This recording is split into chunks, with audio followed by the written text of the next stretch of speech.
ask you a quick question. Okay.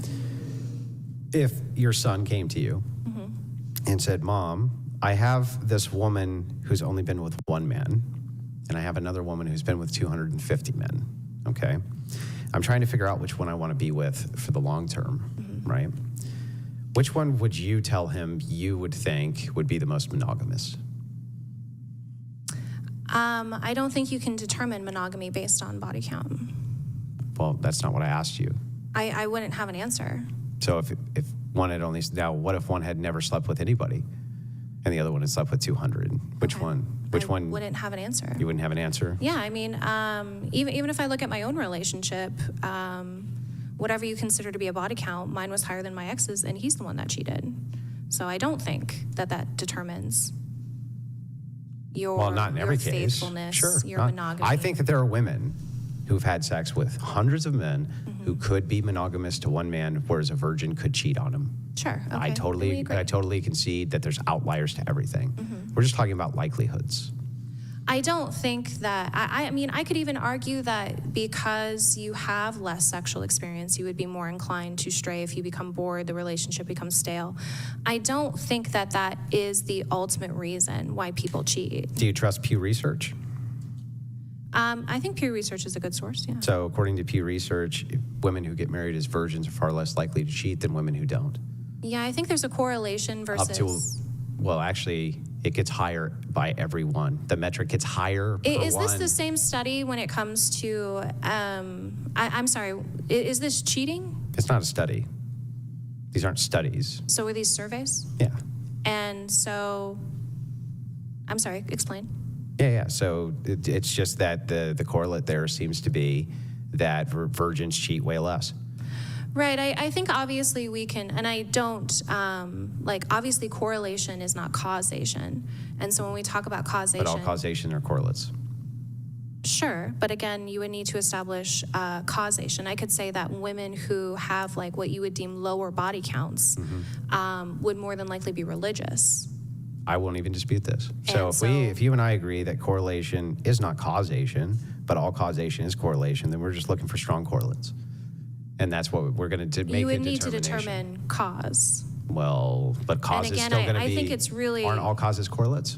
1 second. I think it's really silly to say that relationships fail or people cheat because of necessarily their past experience. I'm not even saying that. Okay. So what is your overarching point? I'm explaining it to you. So if it is the case that we're just looking for strong correlates, this seems to be a really strong correlate.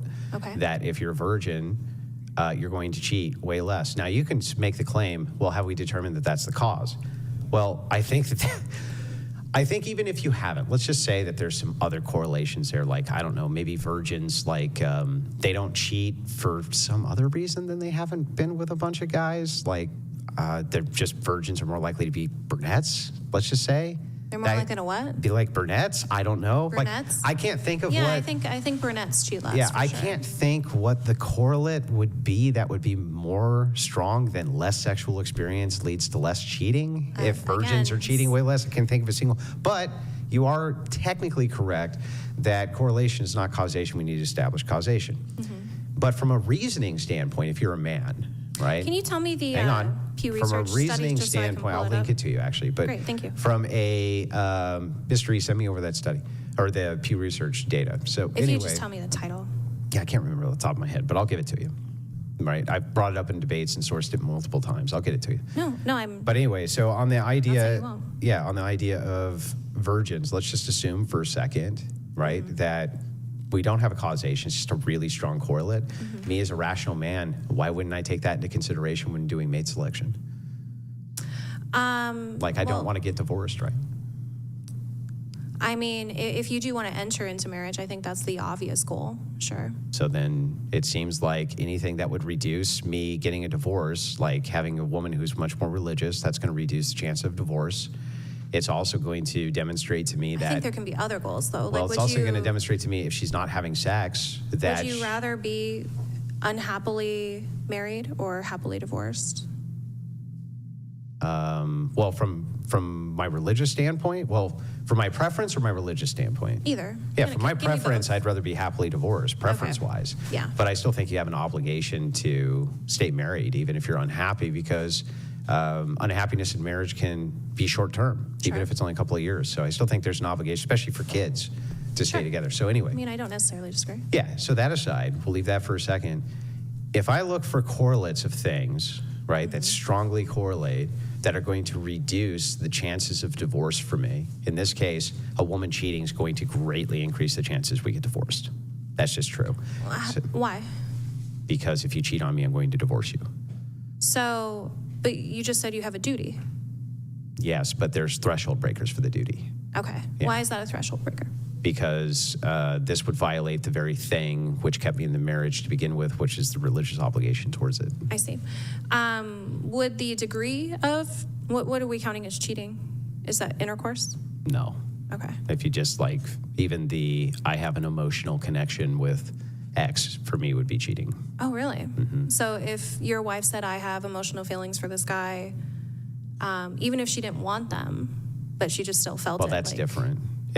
Well, it depends on the severity. Like, I'm in love with Chad. I don't want to be in love with Chad, but I am. That's it. You're done.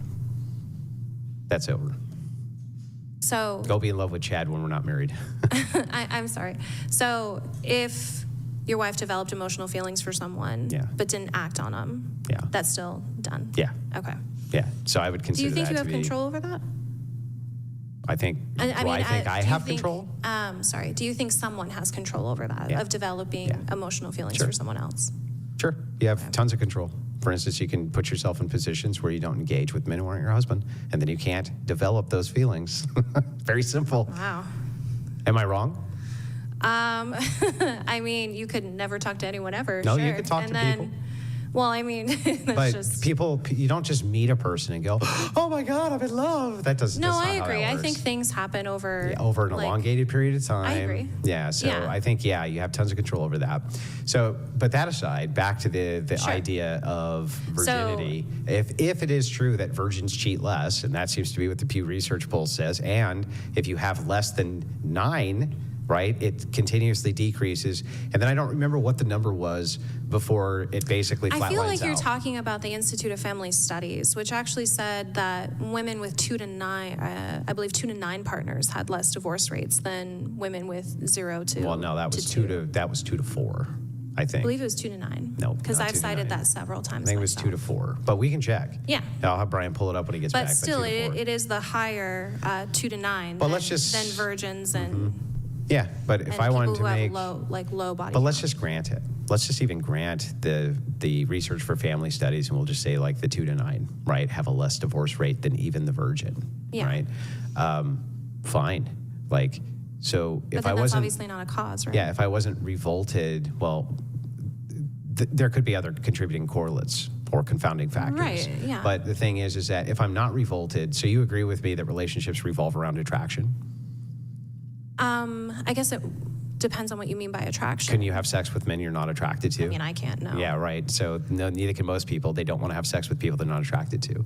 So if you're a person, Are we just talking about physical attraction? Yeah, Okay. yeah. So if you're not physically attracted to a woman because she's not a virgin, I mean, I think that's like, there have been men that I haven't been like physically attracted to, and then I get to know them and they become attractive. so then you become attracted to them. Right, but I just want to say it's like not necessarily based on a physical basis, but because of who they are as a person. But you are attracted to them physically, or you wouldn't sleep with them, right? Yeah, Okay, great. or emotionally, if you will. Okay, whatever it is. But so for men, physical attraction, they don't want to sleep with women that they don't find physically attractive. If they find this to be revolting to them, right? That they have been with other men, they find they can't maintain some type of attracted level to the other person. Then what's wrong with them selecting for a virgin? I would wonder why this is a criteria, because Because they're not attracted to you if you're not a virgin. Well, but like, why is that a quality? I think when we talk about like attractiveness, sure, I think there can be metrics that don't necessarily have reason. Like for some reason, I like brunettes more than blondes. I don't know why. But when it comes to specific behaviors, I think that's more of like a philosophical stance than just like this innate, I'm attracted to you because of X degree. I mean, Do you think you can what help? if I Do you don't think you can disclose? help what you find attractive? What if I don't disclose though? And then you do? Yeah, so And then I'm let's not just attracted say, anymore? Well, let's just say hypothetically Yeah. that, a beautiful man's attracted to me and like everything is there, the personality, the compatibility, is he really not attracted to me? Yeah, what if he disclosed to you that he molested children? Would you still be attracted to him?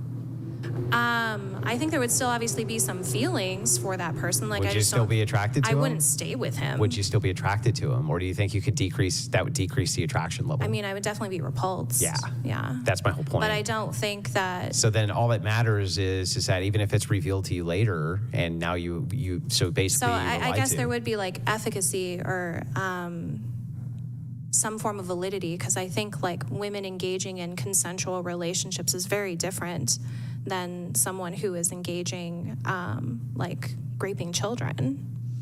But that's not in dispute. It's just if this piece of information, pertinent information, was revealed to you that was not before, could that deviate your attractiveness Right, but what's level? reasonable, I guess, is what I'm asking. I think it's totally reasonable if somebody releases to you that they have slept with 50 men, that you could be repulsed by that. Why is that not reasonable? Why would it be reasonable? Because you don't want to envision men having sex with your woman.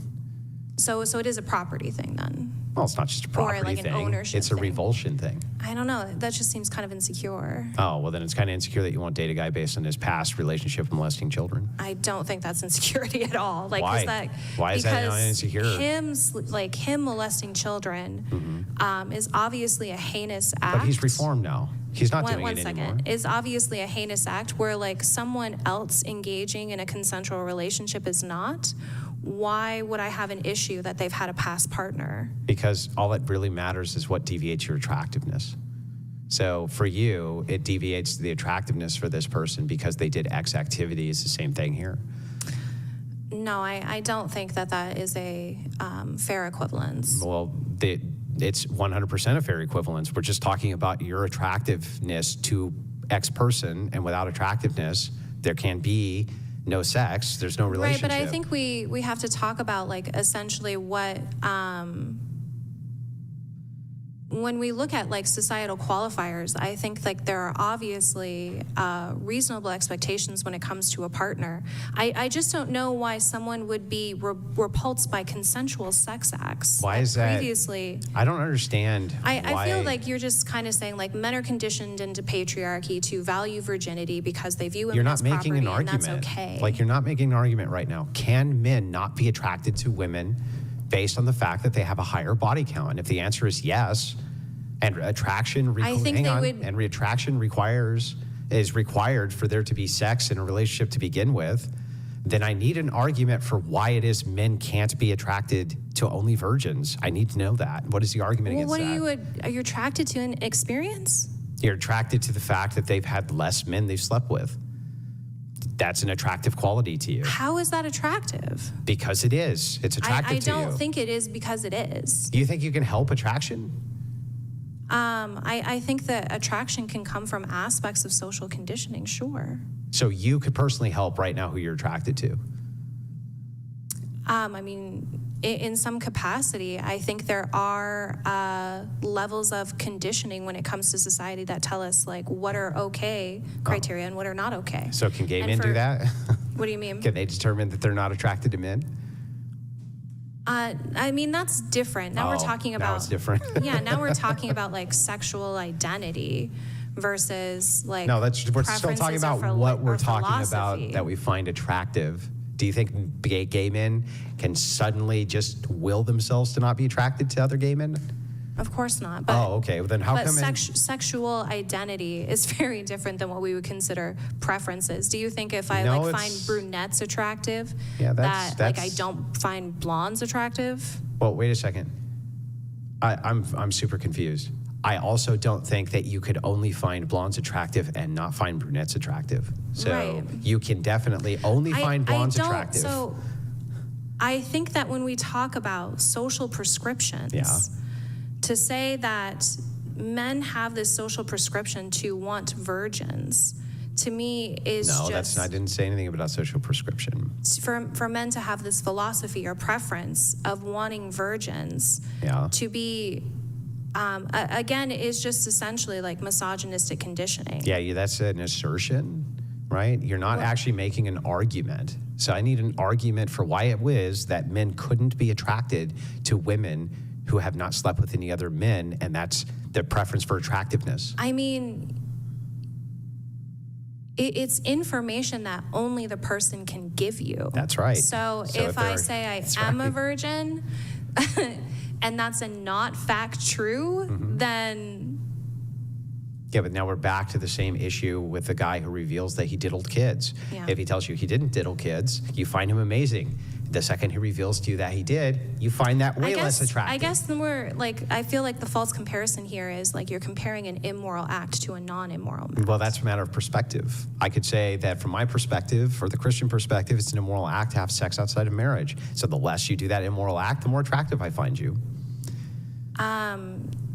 Yeah, So this is just a perspective when you're talking about the moral aspect. And by the way, because... I mean, I think consent being a main basis would be a really good foundation when determining, like, evaluating attractiveness based on sexual history. Wait, say that again? I'm sorry. When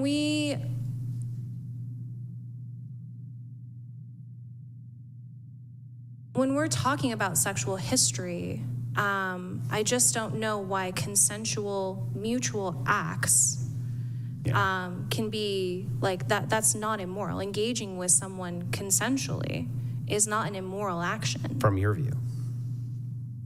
But from the view of the Christian, it is. So if you were a Christian and your preference was to have a Christian woman... Right, but why does Christianity prescribe that? What?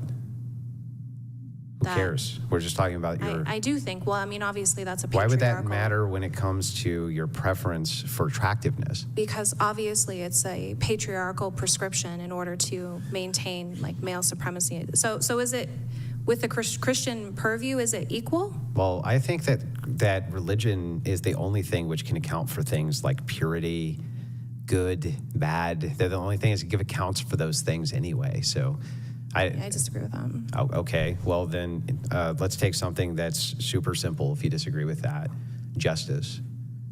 Account for justice from a secular worldview. Like, it's just as, well, so it's just as just for me if somebody were to murder my daughter for me to murder theirs. That's just as just. Why isn't it? You did a wrong to me, I did a wrong back to you, right? You got exactly what you deserved back. That seems very just. And yet we don't do that. Again, I think just isn't necessarily like what is right in terms of punishment, because, like, obviously you killing the person's daughter doesn't bring your daughter back. So what does that have to do with justice? If the idea is... I think that would be the justice, is where your daughter was never killed. Yeah, but so you're accounting for it just through preference. So that's fine. You can account... No, I'm just saying that justice and kind of like retribution or punishment is just not... The etymology kind of the word justice, if I remember correctly, is to set to right. That is the idea of justice, to set to right. Okay. Or to bring order, something like this. Now, don't quote me on that. I could be wrong about it, but I think that's the etymology is like just setting it right. Okay. You can literally make that anything you want to be just, right? Anything well, that again, you if did. Someone's punished, I don't think that's like to set to right. Punishing somebody? Correct. So jail's bad? I mean, I don't think that that's necessarily like justice in itself, especially within our system. We don't give like victims any access in our to system. healing and to health. So justice is just perspective. It can't be accounted for outside of your preference. So the thing is like, since none of these... I would say justice would either be preventing the action from occurring in the future. You would say. Stopping. Me. This is me saying again. Okay. No, you're saying. Yes. So well, I'm defining the concept correct. Yeah, from whose perspective though? From mine. So it's accounted for by your preference. My preference for what? To whatever justice is. Okay. Right? You're accounting for it through your preference, right? Sure, like I guess understanding of concept, but I think we can obviously see that like within harm reduction. Like harm reduction that would itself be is an just objective accounting for thing. through your preference again. You want harm reduced. Like my preference could be that I want harm maximized. You can't account for why mine is bad and yours is good other than because you want harm reduced. It's all accounted for through your preference. I think harm reduce, like when we look at harm and suffering, like that is a physiological experience that our bodies do have negative outcomes for. And if we're both going to agree that our subjective experience is essentially what our life is, then the thing of life that we have value would need to be of the best quality to where we have experiences that are desired. Yeah, but you can have experiences that are desired that you would still be against even if they cause no harm because you don't have a consistent principle. Like here, I'll give you a great example. Two brothers want to have sex with each other and they're consenting adults. This is wrong due to what? If there's no power dynamic, I mean, I don't have a claim against incest. Really? Yeah. Oh. Other than it's just icky, but no. It's just yucky?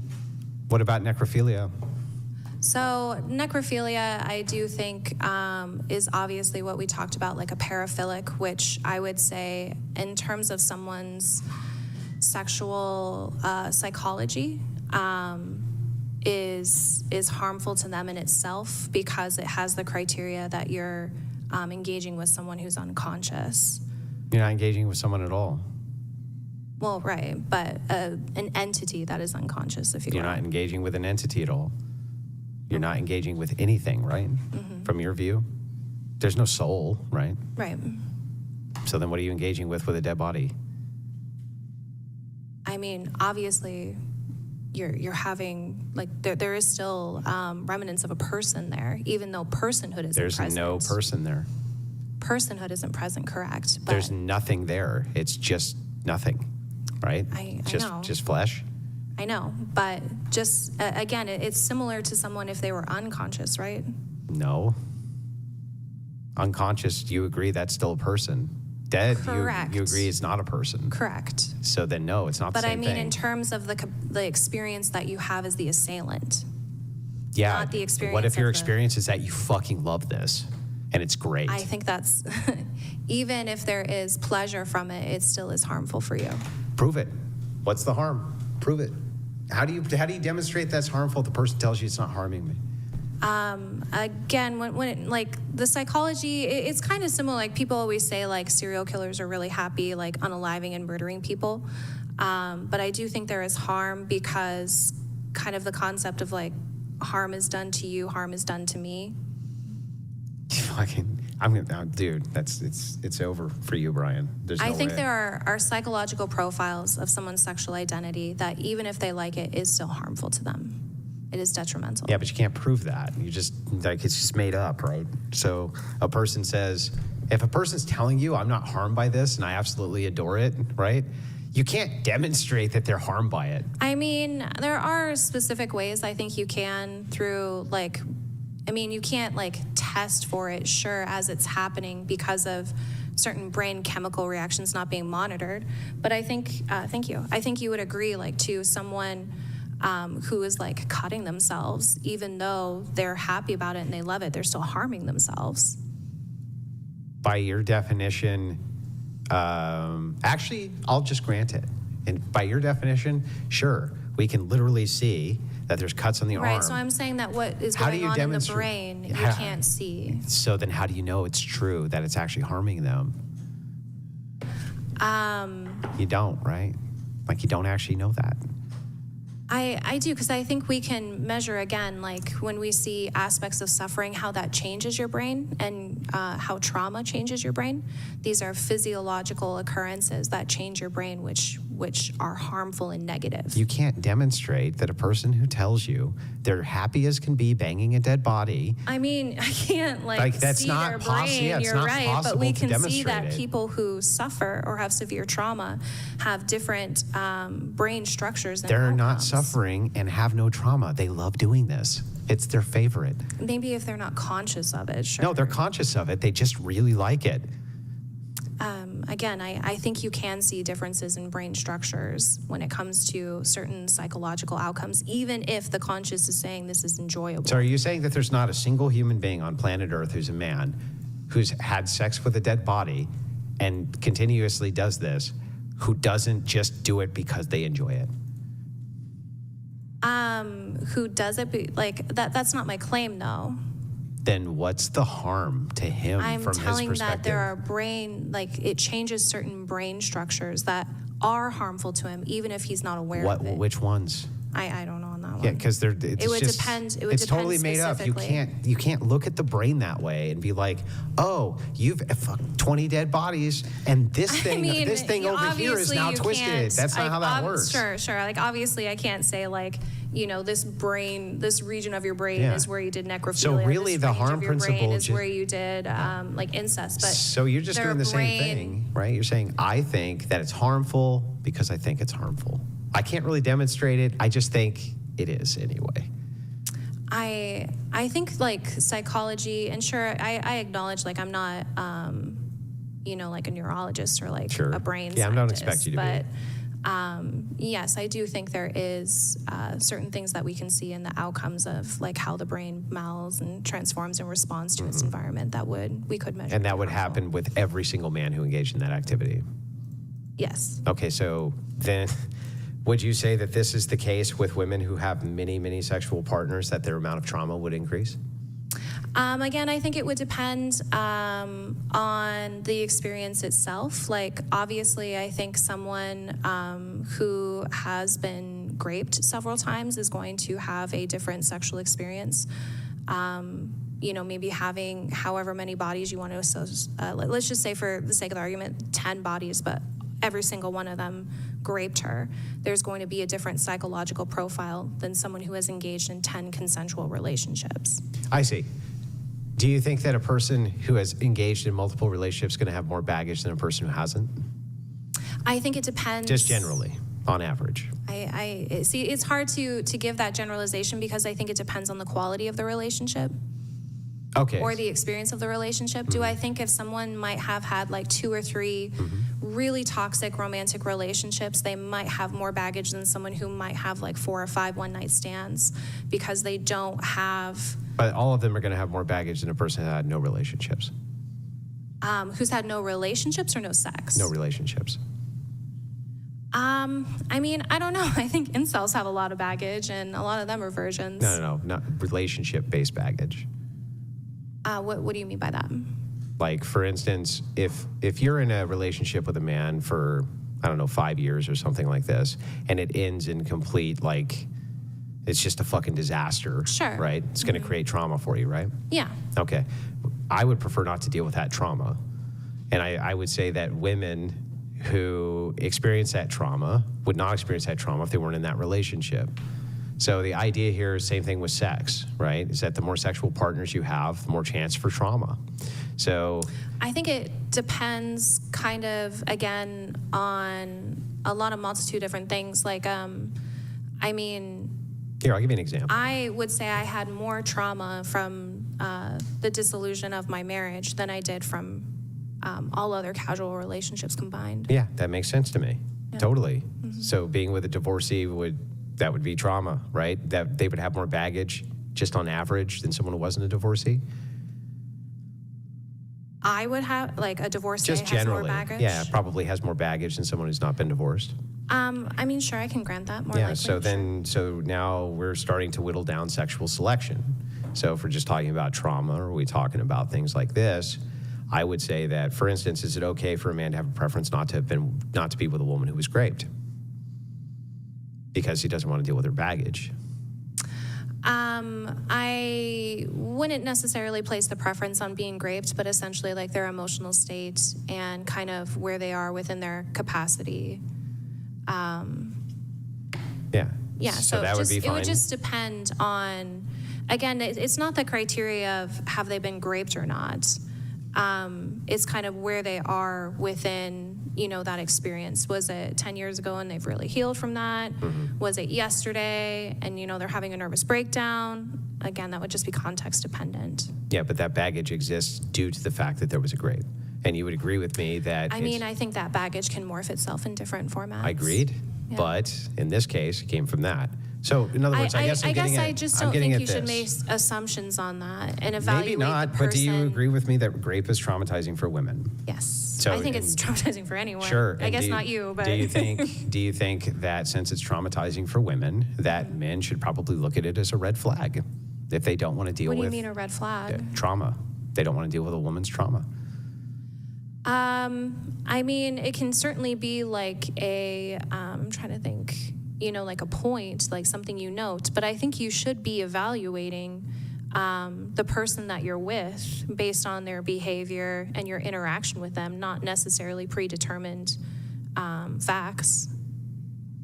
All predetermined facts or just some? I mean, you're going to go back, I'm sure, to the child molester. Well, I'm just pointing out like the Yeah. consistency aspect here. It seems like it's perfectly acceptable for men to have preferences where they say, I rule you out because I just don't want to deal with this ever. And I mean, Yeah. sure. Yeah. I'm not going to force someone to be like, oh no. But I mean, it sounds date legitimate. person X. What's illegitimate about a man saying, I want a virgin because I feel revolted when a woman's not one? I think he needs to unpack why he feels revolted. Okay, so he unpacks it and he discovers why, but he still is. Well, what's the reason? I don't know. But whatever it is, he knows what it is, but he can't just shut it off. Well, maybe then he doesn't need to. I mean, so what's wrong with that? do you support large age gaps? Sure. Is there any criteria? Not really. No, so you're fine with a 45-year-old dating an 18-year-old? Yeah. Okay. We can come back to the age. We can come back Well, I to the want to age finish gap. this real quick. We're all right there. Andrew, the pineapple pizza. I'm not eating it. Andrew, I told you I wasn't going to eat it. I'll literally throw up, bro. I can't do it. It's so gross to me. all It's right, like